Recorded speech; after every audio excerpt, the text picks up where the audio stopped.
Hello dear student, good morning to all of you and welcome to online study. I am your educator Vinyan.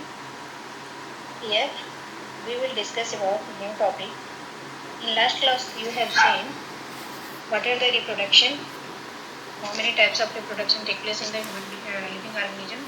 So you have seen asexual reproduction, advantage of asexual reproduction, then method of asexual reproduction and types of asexual reproduction.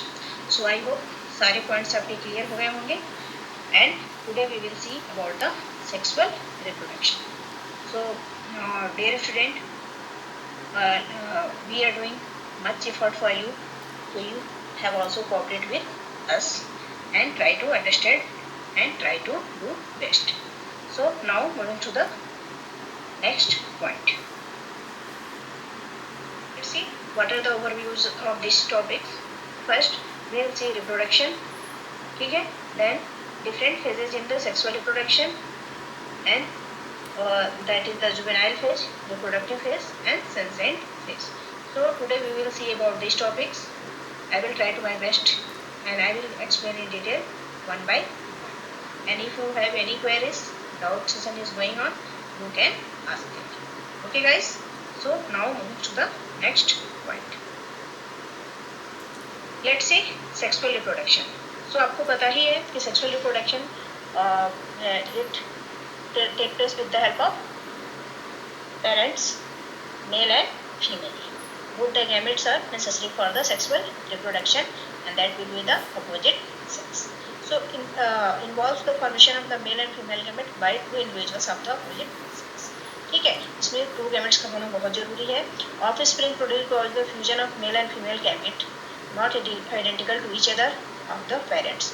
जो भी offspring बनेंगे, ठीक है, वो क्योंकि 50% character ही माँ बाप का होता है बच्चों में, ठीक है, और 50% जो कैरेक्टर होते हैं वो इन्वायरमेंट का होता है. तो जो भी इसके ऑफस्प्रिंग बनेंगे वो क्या होंगे, आइडेंटिकल कॉपी नहीं होंगे. बट इन उसमें आपने एसेक्सुअल में देखा था कि जो भी ऑफस्प्रिंग होते हैं वो क्या होते हैं, एग्जैक्ट जीरोक्स कॉपी होते हैं.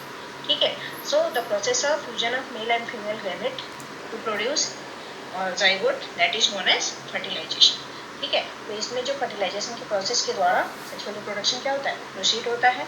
All sexually reproducing organism share a similar pattern of reproduction. ठीक है. जितने भी सेक्सुअली रिप्रोड्यूसिंग ऑर्गेनिज्म है, चाहे वो ह्यूमन बींग्स हो गया, चाहे मैमल्स हो गए, चाहे प्लांट्स हो गए, ठीक है, वो सिमिलर पैटर्न्स को फॉलो करते हैं.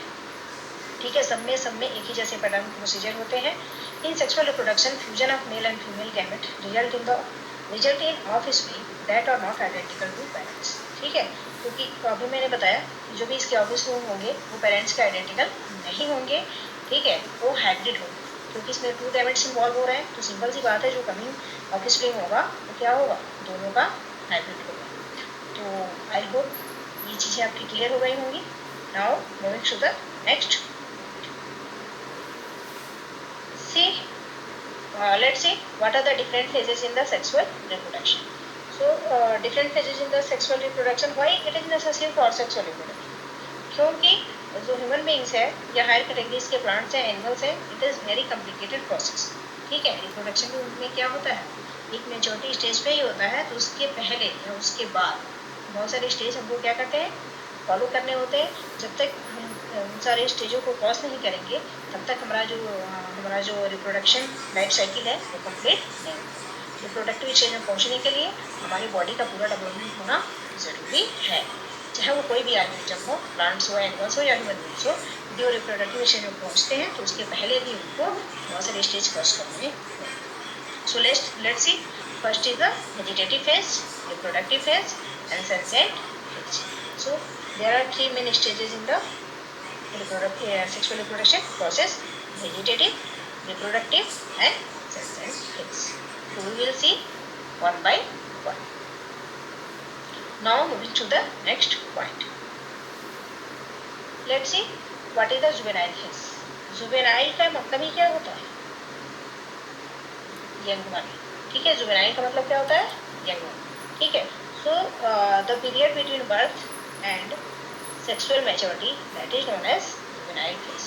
यानी जब बेबी पैदा होता है, ठीक है, जब ऑर्गेनिजम्स क्या होते हैं, बन लेते हैं, उसके रिप्रोडक्टिव फेज के सेक्सुअल रिप्रोडक्टिव फेज के पहले के जो भी टाइम होते हैं उसी को हम क्या कहते हैं, जुवेनाइल फेज कहते हैं। प्लांट के केस में इसको वेजिटेटिव फेज कहा जाता है और एनिमल के फेज में ये जुवेनाइल फेज कहा जाता है।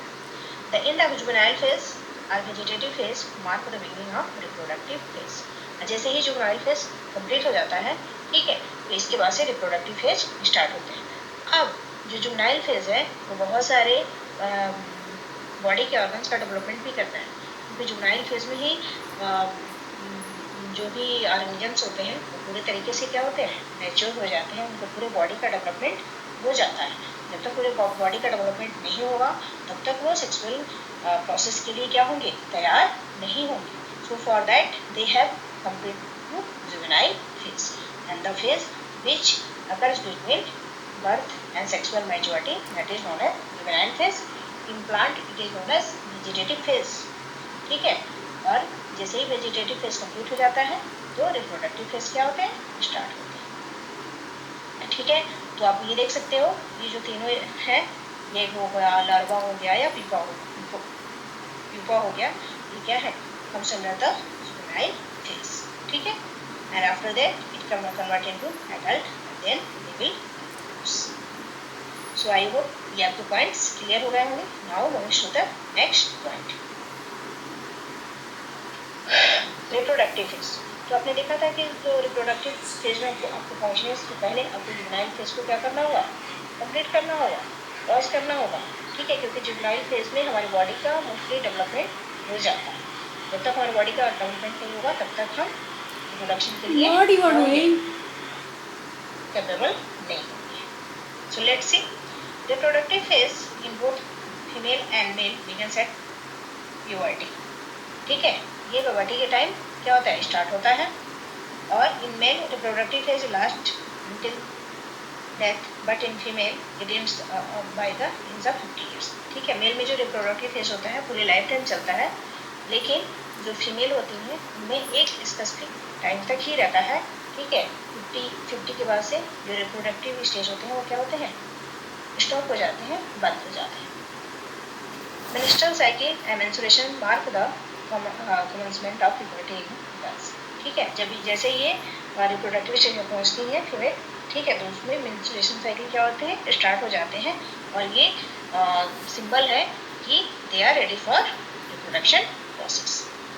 इन a girl reproductive phase emerge from the age of 10 to 15 when she attain puberty, ठीक है।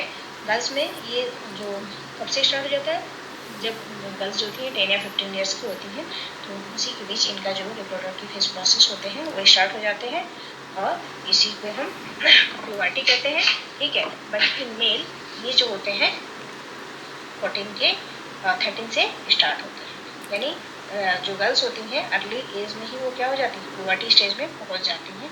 मेल्स जो होते हैं वो नहीं पहुंचते हैं और उनका जो रिप्रोडक्टिव फेज होता है पूरी लाइफ साइकिल होता है, लेकिन फीमेल में एक स्पेसिफिक एज तक होता है। जब वो 50 ईयर्स में पहुंचती है, ठीक है, उसके बाद से रिप्रोडक्टिव फेज क्या हो जाता है, स्टॉप हो जाता है। तो देख लीजिए embryonic, post embryonic and vegetative, ठीक है। ये जो फेज होते हैं इंसेंटिव होती है, ठीक है, लेकिन जो एडल्ट है वो सेंसिटिव होता है, ठीक है। उसके बाद से फ्लोरल और फ्लोटिंग ये भी इंसेंटिव होते हैं, क्योंकि एडल्ट स्टेज में जो बहुत ही सेंसिटिव होता है, ठीक है, इसमें जो होते हैं बनने और बिगड़ने के चांस बहुत ज़्यादा होते हैं, ठीक है guys. So this is the reproductive phase. I hope ये टॉपिक आपके क्लियर हो गए होंगे। Now moving to the next point, see this is the senescent phase. Senescent phase related to death phase, ठीक है। सेंसेंट फेज एक ऐसा phase है जिसमें ऑर्गेनिज्म कुछ भी करने के कैपेबल नहीं होता है। This is the last stage of cycle, ठीक है, और this is the pre stage of death phase, death के पहले आता है, ठीक है। Senescent phase is the phase of ageing when an organism lost its capacity of reproduction, ठीक है। जैसे ही रिप्रोडक्शन खत्म होता है उसके बाद से ह्यूमन किस में पहुंच जाता है, सेंसेंट फेज में पहुंच जाता है। Reproductive stage complete, after that everyone comes under the senescent phase, ठीक है। In plant it is characterized by the yellowing and falling of leaf forms। Plant में जैसे आपने देखा होगा जैसे उसमें पत्तियाँ गिरने लगती हैं, कलर्स उसके चेंज होने लगते हैं, ठीक है, तो उसका वो सेंसेंट फेज होता है। और आपको जो बम्बू हो गया, ठीक है, वो 50 ईयर्स में एक बार फ्लावरिंग देता है, और जैसे ही फ्लावरिंग देता है उसके बाद से उसकी लाइफ साइकिल क्या हो जाती है, स्टॉप हो जाती है, ठीक है। उसके बाद से वो they are not capable to give flower, ठीक है। It is the end of reproductive phase. Senescent phase क्या है, रिप्रोडक्टिव फेज का एंड स्टेज होता है। जैसे रिप्रोडक्टिव फेज खत्म होता है उसके बाद सेंसेंट फेज स्टार्ट हो जाते हैं, ठीक है। Then old age ultimately leads to the death. और इसके बाद से जो भी हमारी बॉडी के ऑर्गन्स है काम करना बंद कर देते हैं और हम डेथ के कगार पे पहुंच जाते हैं। तो this is the senescent phase. Senescent phase का मतलब ही होता है leads to the death of human being, ठीक है। And it start after reproductive stage. जैसे हमारा रिप्रोडक्टिव स्टेज कंप्लीट होता है then it start. So see this is the growth phase, ठीक है। इसमें ग्रोइंग बहुत अच्छे से होती है। सेंसेंस फेज होता है, इसमें देखिए अब कलर क्या हो गया, चेंज हो गया, और यहाँ पे कलर क्या है, एकदम ग्रीन, ठीक है। इसके बाद से येलो होगा, फिर व्हाइट होगा, फिर उसके और कलर चेंज होंगे, धीरे धीरे उसकी सारी पत्तियाँ गिरना शुरू हो जाएंगी, जो फ्लावर्स में जो भी उनका ग्रो जो होगा स्टॉप हो जाएगा, and then this process leads to the death. Ultimately जो ऑर्गेनिज्म होंगे वो क्या कर देंगे, डाई कर जाएंगे। तो आई होप ये तीनों फेज आपके क्लियर हो गए होंगे। और guys please go through it and try to understand.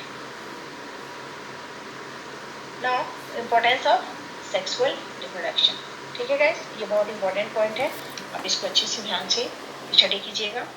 पहला है it creates a unique organism, ठीक है, क्योंकि ये मेल और फीमेल गैमेट के इन्वॉल्वमेंट जो होता है तो इसमें जो होते हैं एक हाइब्रिड बनते हैं, और वो जो हाइब्रिड होगा वो एक यूनिक फीचर के साथ क्या होगा, बनेगा। क्योंकि दो गैमेट्स इन्वॉल्व हो रहे हैं तो दोनों का कैरेक्टर मिलके एक ऑफस्प्रिंग बनेगा, और उस ऑफस्प्रिंग का कैरेक्टर क्या होगा, बिल्कुल ही यूनिक होगा, अलग होगा। This option reduce the risk of genetic disease, ठीक है, इसमें जेनेटिक डिजीज बनने के चांसेस बहुत कम होते हैं। It allow for genetic diversity. Diversity का मतलब क्या होता है, वेरिएशन, ठीक है। हाइब्रिड बन रहा है तो सिंपल सी बात है जेनेटिक डाइवर्सिटी में भी क्या करेगा, हेल्प करेगा। This process reduce the threat of birth defect, ठीक है, क्योंकि इसमें ये टाइम टेकिंग प्रोसेस है, ठीक है, पूरे 9 महीने 12 महीने मतलब बहुत टाइम लगता है इसको कंप्लीट करने के लिए। तो इसमें जो होता है डेथ होने के चांसेस क्या होंगे, बहुत ही कम होते हैं, ठीक है, कोई भी थ्रेट्स कोई भी भय नहीं होता है। It can purge harmful mutations from future babies, ठीक है, इसके म्यूटेशंस होने के भी चांसेस क्या होते हैं, बहुत कम होते हैं, ठीक है, क्योंकि ये बहुत स्लोली प्रोसेस है, बहुत ही एक्सपेंसिव एंड बहुत ही टाइम टेकन प्रोसेस है, ठीक है। तो एवरी जो स्टेज होते हैं वो एक प्रॉपर वे में होते हैं, कंप्लीट फेज में होते हैं। Sexual reproduction can help to select beneficial mutation, ठीक है, सेक्सुअल रिप्रोडक्शन जो होते हैं वो म्यूटेशन में भी हेल्प करते हैं। और म्यूटेशन क्या है, डिफेक्ट इन द जीन, ठीक है, इसलिए इसमें म्यूटेशन के चांसेस बहुत कम होते हैं। It works to ensure the survival of the species, ठीक है, हाइब्रिड से बन रहा है तो वो किसी भी इन्वायरमेंट में किसी भी जगह वो क्या करेगा, एडजस्ट कर लेगा, टाइम तो लगेगा लेकिन वो एडजस्ट कर जाएगा। This method of reproduction can improve human resistance, ठीक है, उसकी इम्यूनिटी भी बहुत ही स्ट्रांग होती है, क्योंकि दो पेरेंट्स के मिलने से एक हाइब्रिड बन रहा है, ठीक है, तो दोनों के कैरेक्टर अच्छे भी हो सकते हैं और बुरे भी हो सकते हैं। तो दोनों के मिक्स से जो इसका इम्यूनिटी पावर होता है वो क्या होता है, बहुत ही अच्छा होता है, बहुत ही स्ट्रॉन्ग होता है। Sexual reproduction is usually A rewarding experience, ठीक है, सेक्सुअल रिप्रोडक्शन क्योंकि आपने देखा होगा बहुत सारे लोग होते हैं जिनको बेबी नहीं होते हैं, और यदि बेबी हो जाता है तो उनको लोग बहुत ही अच्छे से रिस्पेक्ट के साथ बुलाते हैं। Ongoing sexual reproduction result in the brain cell development, ठीक है, और यदि सेक्सुअल रिप्रोडक्शन ज़्यादा हो रहा है तो जो बेबी होगा उसका जो ब्रेन का डेवलपमेंट होगा वो बहुत ही अच्छे से होगा। जो कपल्स होंगे उन लोगों का भी ब्रेन का डेवलपमेंट अच्छा होता है। दैट मीन्स ये जो होता है आपकी बॉडी को फिट रखता है। सो आई होप ये पॉइंट्स आपके क्लियर हो गए होंगे, ठीक है। Go through it again and try to understand. So today we see sexual reproduction, different phases in sexual reproduction, that is the juvenile phase, reproductive phase, nascent phase, and advantage of sexual reproduction. I hope guys ये चीज़ें आपको समझ में आ गई होंगी, ठीक है। And यदि कोई चीज़ समझ में नहीं आ रहा है तो बार बार वीडियो को पॉज करके फिर सुनिए, एंड देन नहीं तो I am for you every time, you can ask any time, okay guys. So thanks, stay safe and healthy, happy learning, energetic learning, keep learning, keep learning. Good luck, thank you guys, we will meet in next class.